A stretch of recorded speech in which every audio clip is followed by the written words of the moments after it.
firman Tuhan. Mari kita menyanyikan lagu Mahkota Kehidupan. Mari kita siapkan hati kita dan pikiran kita. Kita akan menyanyikan. Terima kasih Tuhan Yesus. Terima kasih Bapa.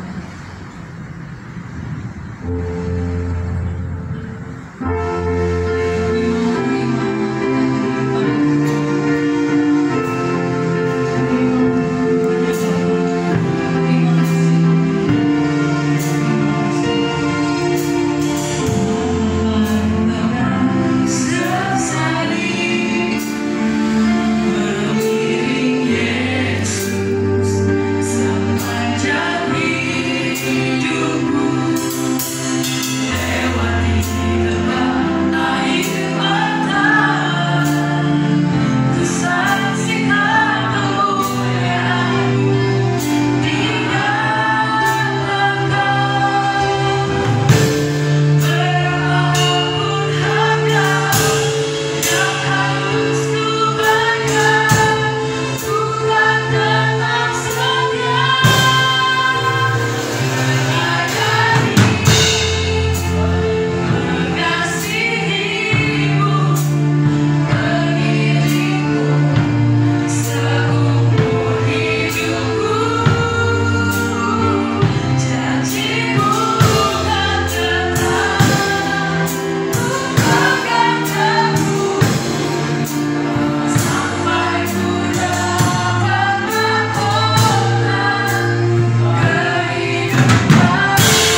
Mari saudara kita satu dalam doa.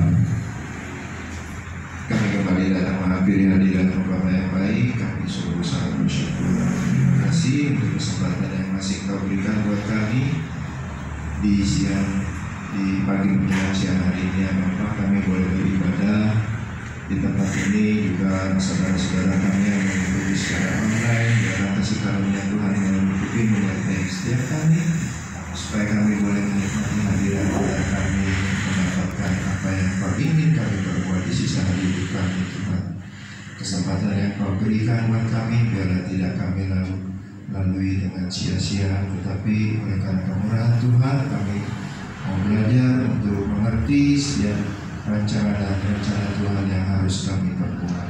Segala puji hormat syukur kami panjatkan hanya bagi nama-Mu ya Tuhan. Di dalam nama Tuhan Yesus Kristus yang menjadi Tuhan dan Juru Selamat kami yang hidup, kami mau mengucap syukur dan terima kasih kepada berbicara bagi kami. Haleluya. Amin.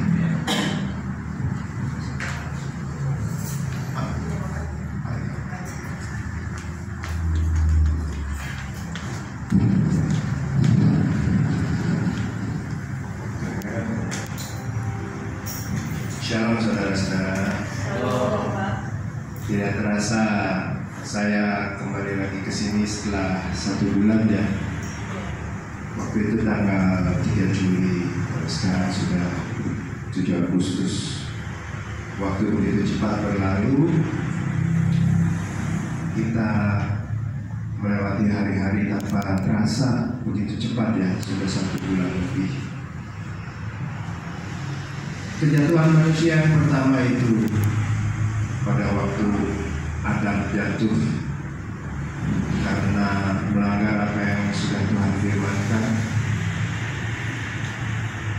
di Taman Eden ya. Seharusnya manusia pada saat itu binasa ya, tetapi oleh karena kemurahan Tuhan mengizinkan, Tuhan memberikan solusi di dalam kitab Kejadian 3 ayat yang ke-15.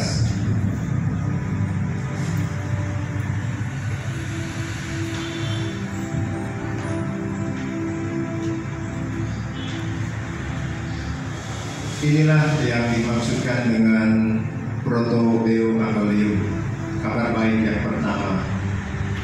Ini kabar baik yang pertama yang Tuhan berikan untuk kelanjutan hidup manusia, karena kalau tidak ada ini sebenarnya manusia sudah harus semuanya ya masuk ke neraka dalam api kekal.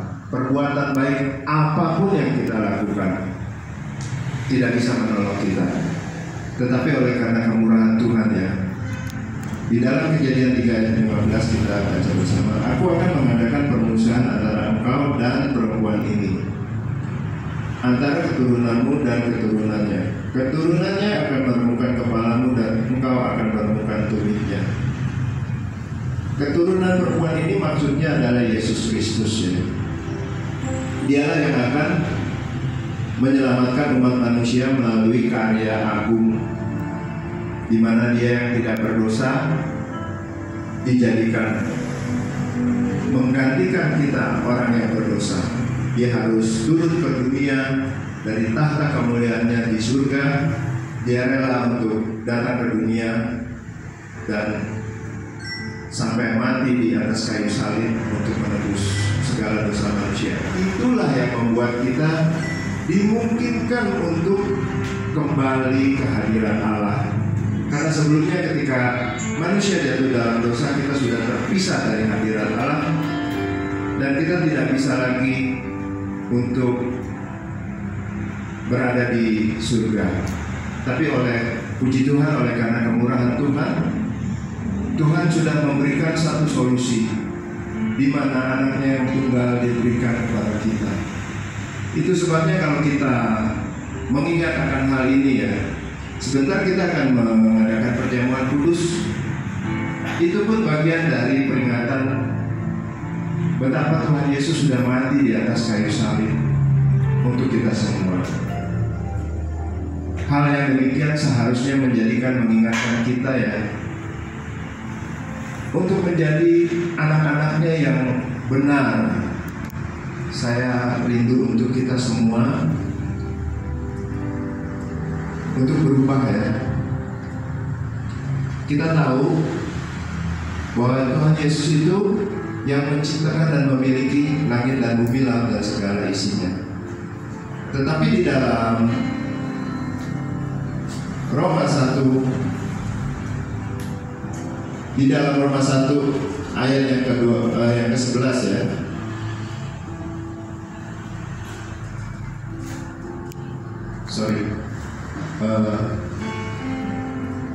Di dalam Yohanes 1 ayat yang ke-11,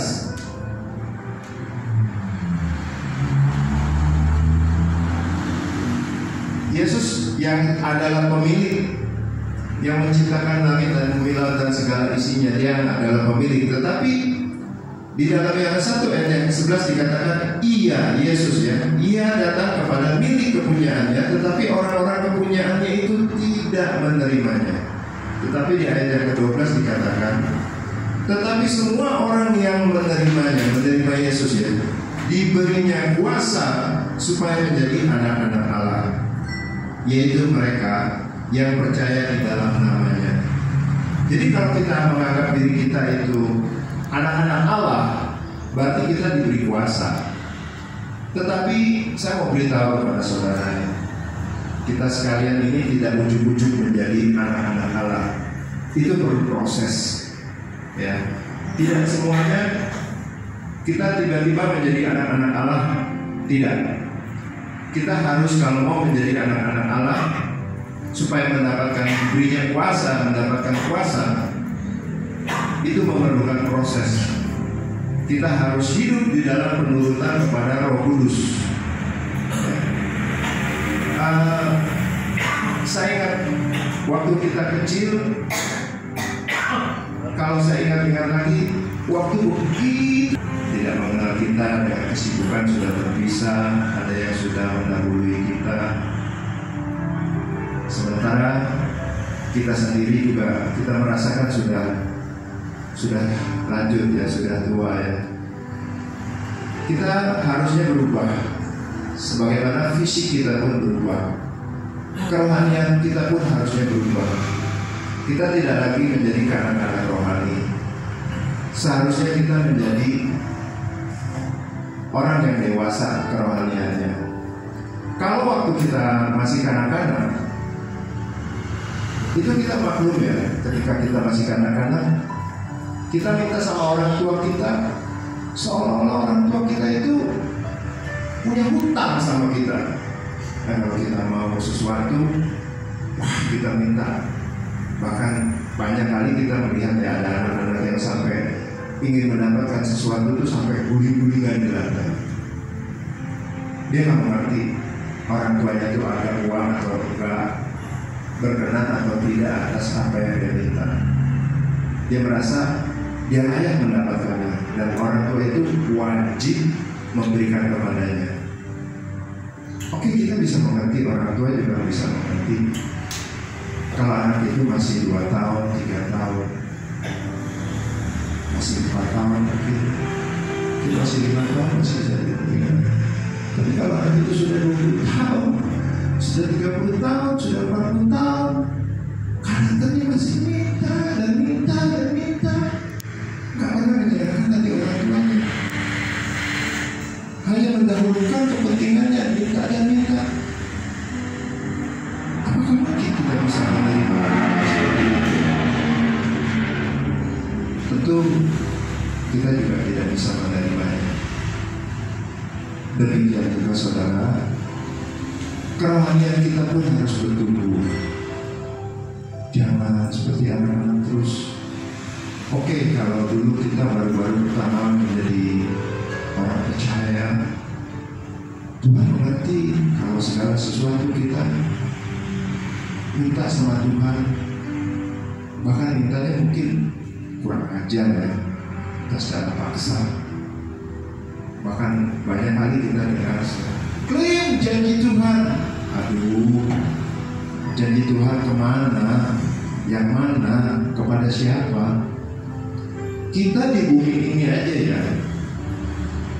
Kalau kita mau masuk asuransi supaya kita bisa klaim kalau kendaraan kita asuransikan, kalau ada sesuatu terjadi di rumah kita bisa klaim. Tapi apa saudara? Kalau saudara mau bilang saya klaim, saudara dibayar preminya enggak? Kalau saudara nggak bayar preminya, klaim kemana? Siapa yang mau bayar? Benar apa betul ya? Orang banyak sekarang, aduh, klaim janji Tuhan. Tunggu dulu, kamu klaim janji Tuhan, emang dibayar apa sama Tuhan? Diberikan apa sama Tuhan? Nah, Tuhan janji apa sih sama kita? Coba introspeksi. Tuhan Yesus ketika hadir di dunia ini, sama tanya sama saudara-saudara, begitu banyak mukjizat yang dilakukan oleh Tuhan Yesus. Dia mengubah air menjadi anggur, orang sakit disembuhkan, orang lumpuh berjalan, orang buta melihat, bahkan orang mati dibangkitkan. Lazarus sudah berapa hari? 4 hari. Orang-orang bilang belum tahu Tuhan. Tuhan Yesus panggil, bangkit kembali. Saya pernah berpikir ya, kalau waktu itu saya ada di posisi dekat-dekat dengan Om Lazarus itu, saya pasti mau tanya, Pak Lazarus, Bapak sudah pergi ke alam baka 3-4 hari, ketemu siapa aja sih di sana? Ketemu Opung Adam nggak ya di sana ya? Tuh Opung Yusuf tuh ganteng nggak ya, sampai Tante Potifar tuh tergila-gila sama dia. Gimana sih di sana? Gimana sih suasananya gitu? Karena Lazarus sempat ke sana dan balik lagi loh, hidup gitu. Mujizat-mujizat yang dilakukan oleh Tuhan Yesus menurut saudara yang paling spektakuler itu yang mana ya?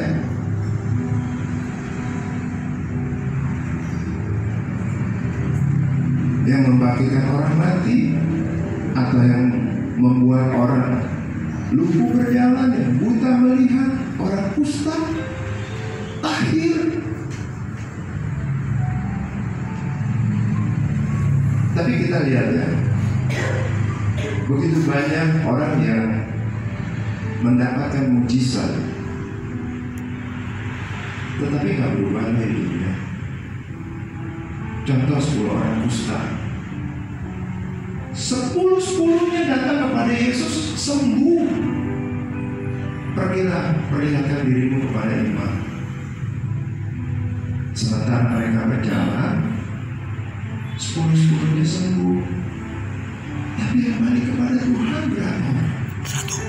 1. Itu pun orang Samaria yang dikatakan dilecehkan, kelas bawah, orang kafir bagi orang Yahudi, yang gak level dengan orang Yahudi. Tapi justru dia yang paling loh. Dia tahu bersyukur, tahu berterima kasih kepada Tuhan. Saya bukannya anti mujizat ya. Kemarin 1-2 minggu yang lalu, cucu saya nomor 2 tiba-tiba muntah 2 kali dan panas badannya tinggi sampai 39 derajat. Setengah 5 subuh dibawa oleh anak saya dan mantu ke rumah sakit mitra keluarga. Tapi ada cucu saya pertama baru 5 tahun. Gimana nih setengah 5 subuh mau dibawa? Gimana, dia juga masih tidur dan masuk ke rumah sakit. Akhirnya anak saya Angel, kebetulan dia lagi kos di Sunter, agak dekat dengan anak saya yang pertama, dikontak oleh anak saya yang pertama. Angel tolong kesini, nanti dijemput oleh cikunya, kakak iparnya, mantu saya. Untungnya handphonenya diangkat sama dia. Setengah 5 subuh dia dijemput oleh kakak iparnya. untuk jaga cucu saya yang nomor 1. Anak saya dan menantu saya bawa cucu saya nomor 2. Pada saat itu hati saya pecah, takut. Panasnya sudah 39, muntah sudah 2 kali. Saya sujud di hadapan Tuhan. Tuhan, kalau boleh, hilangkan penyakit dari saya. Biasa ya gitu ya kita ya. Kalau menghadapi orang yang kita sayangi, kalau boleh ya tukar deh, biar kita aja yang sakit. Tapi cobalah kita minta dengan sopan kepada Tuhan. Jangan seolah-olah siapa sih kita? Tadi kita ada lagunya ya. Yesus Tuhan dan Rajaku. Haleluya, haleluya, amin. Loh, kita aminkan loh. Tuhan itu Tuhan, Yesus Tuhan dan Raja kita aminkan. Coba kita introspeksi. Raja kita, baik, boleh jadi. Waduh. Mari kita dari sekarang, cara kita meminta kepada Tuhan itu boleh dengan hormat. Dia Tuhan dan Raja kita. Sebenarnya yang Tuhan Yesus bawa ke dunia ini, karya keselamatan di atas kayu salib, yang dia berikan kepada manusia ini apa sih? Yang dia inginkan dari kita ini apa sih? Kalau menurut saya ya, dia membawa 2 hal yang spektakuler. Mujizat Tuhan Yesus yang spektakuler menurut saya, perubahan karakter. Contohnya, Lewi. Nanti bapak-bapak, ibu-ibu bisa baca di Lukas 5 ya. Bagaimana pemungut cukai yang biasanya itu dia ngambilin duit orang seenaknya aja, ketika bertemu dengan Tuhan Yesus, ada perubahan karakter. Siapa yang aku pernah peras, aku ganti 4 kali lipat. Hartaku sebagian aku berikan untuk orang-orang miskin. Itu mujizat. Itu mujizat. Ketika kita berubah dari manusia lama kita. Saya di sini membawa istri dan anak saya, dan ini adalah rumah Tuhan. Saya diizinkan berdiri di atas mimbar. Kalaupun saya mau berbohong kepada saudara-saudara, Tuhan tidak bisa dibohongi. Tuhan tahu siapa saya. Karakter saya bukan buruk, sangat buruk, sangat buruk. Temperamen, cari ribut sama orang, seneng banget. Tadi di perjalanan dengan Pak Teddy saya bilang, aduh, Ted, saya berkawan dengan Teddy 45 tahun lebih gitu. Jadi walaupun beliau sekarang jadi pendeta, jadi sudah kebiasaan ya manggilnya Ted aja gitu. Dan aduh, saya bilang, kalau saya tidak mendapat kemurahan Tuhan, aku udah lama jadi cacing tanah. Sungguh, dengan karakter saya yang ragu-ragu, tapi karena kemurahan Tuhan, Dia masih mengizinkan saya menata hari-hari hidup saya. Nah, saya mau berubah. Saya berharap kita semua di sini juga berubah, sebagaimana yang Tuhan Yesus inginkan. Tadi dikatakan di sini, tetapi semua orang, di dalam Yohanes 1 ayat yang ke-12, tetapi semua orang yang menerimanya, menerima Yesus ya, diberinya kuasa supaya menjadi anak-anak Allah, yaitu mereka yang percaya dalam namanya. Percaya bukan hanya secara pikiran, aku percaya Yesus, lalu ya udah pokoknya asal percaya aja aku selamat. Enggak begitu. Tuhan Yesus sudah mati di atas kayu salib, tugasnya sudah selesai. Itu sebabnya dia katakan di atas kayu salib tetelestai, sudah selesai, sudah final. Siapa yang selesai? Tuhan menjalankan amanat dari Bapa, menebus dosa-dosa kita. Yang selesai itu Tuhan. Untuk kita belum, kita belum selesai. Kita masih harus merubah karakter kita. Kita masih punya buku kehidupan kita yang masih harus kita gores hari lepas hari, supaya buku kehidupan itu berkenan di hadapan Tuhan. Kita baca lagi 1 Petrus ya, 1 Petrus 1 ayat 16 dan 17.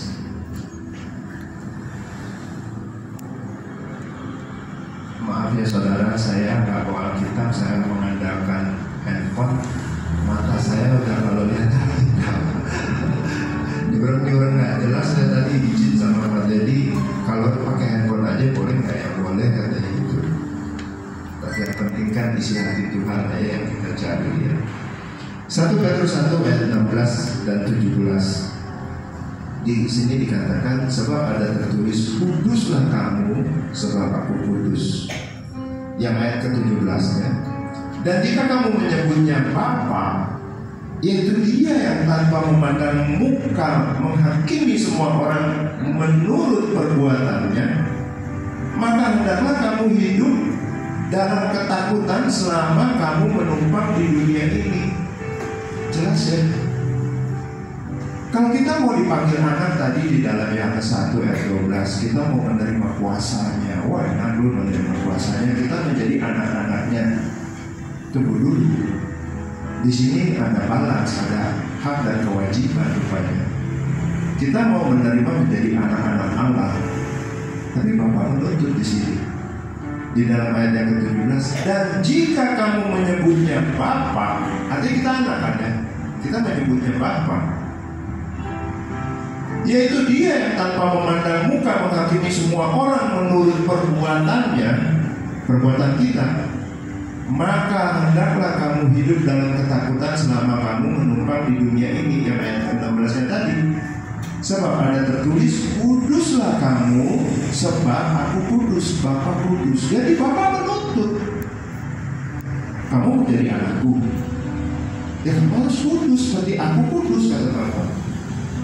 Jangan kita cuma mau sepihak, aku mau jadi anak-anak Allah, tapi bagian yang kita harus kudus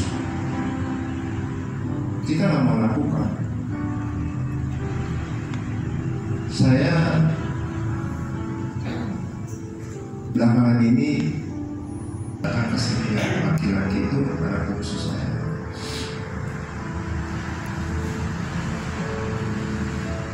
Waktu dia masih SMK kelas 1 apa kelas 2, tanpa saya minta, kepikiran juga enggak. Ada tertulis di Alkitab, apa yang tidak terpikir, tidak timbul dalam hati, itu yang disediakan Allah bagi orang yang mengasihi Dia. Waktu itu keponakan saya habis berobat di Penang, Malaysia, sekitar 2 minggu ya. Pada waktu dia mau pulang, dia telepon saya. Dia manggilnya empuk ya, untuk tulang ya, aman. Oh, empuk, nanti bisa jemput Nano nggak? Namanya Priano, kami manggil Nano. Bisa kok, karena saya banyak dibantu sama dia. Jadi kalau dia minta tolong tuh saya benar-benar memperhatikan sebagai balas rasa terima kasih saya. Bisa. Jemput ya katanya gitu. Pulang dari Penang. Oke, siap. Tapi aku jemput jangan sama orang lain, sendiri. Oh iya sendiri. Saya pikir ya dia mau saya sendiri ya oke. Tapi dia bilang gini, ada pesan Tuhan buatku. Oh, saya tahu siapa saya. ada pesan Tuhan buatku. Wah, saya jujur saudara, saya keringat dingin. Ada apa ya? Ada apa sih, no? Oh, Tuhan ngomongin sama istri saya, sama Jovita. Nanti aku dengar aja sendiri katanya. Waduh, sama ipar lagi kan, ponakan istrinya. Nah, singkat cerita, pada saat saya jemput dia, naik mobil udah deg-degas. Kalau lagu kus-kus ya deg-degas itu saya, apa yang harus saya kantor? Kan orang salah tuh kan belum ketahuan aja udah gesturnya udah kenal saya, karena kita merasa aku banyak kesalahan gitu loh. Ini bawa nama Tuhan, ada pesan Tuhan. Apa ini? Sampai di mobil, keluar dari bandara, rumahnya di Sunter. Saya di Pondok Labu jauh. Mau dekat Sunter, nggak ada omongan apapun tuh. Nah ini apa tuh? Mana pesan Tuhannya dalam hati saya gitu kan? Nah, sudah mendekati rumah dia, baru dia bilang, jangan langsung pulang, kita makan dulu yuk di dapur Solo. Ada di Sunter, ada dapur Solo. Oh, kita ngobrol di sana ya. Oh iya, oh ini dia. Itu jujur ya, mau pesan apa Bu? Udah. Jadi saya bilang, udah nggak enak, udah nggak nyaman rasanya gitu. Tapi kalau saudara yang tadi saya bilang, jangankan minta, tapi kiranya enggak saya. Tiba-tiba istrinya ngomongku, saya dapat pesan dari Tuhan. Saya harus memberikan sejumlah besar uang besar, sejumlah besar uang untuk Glenn kuliah. Saya nggak bisa ngomong. Anak saya masih SMK, masih kelas 1.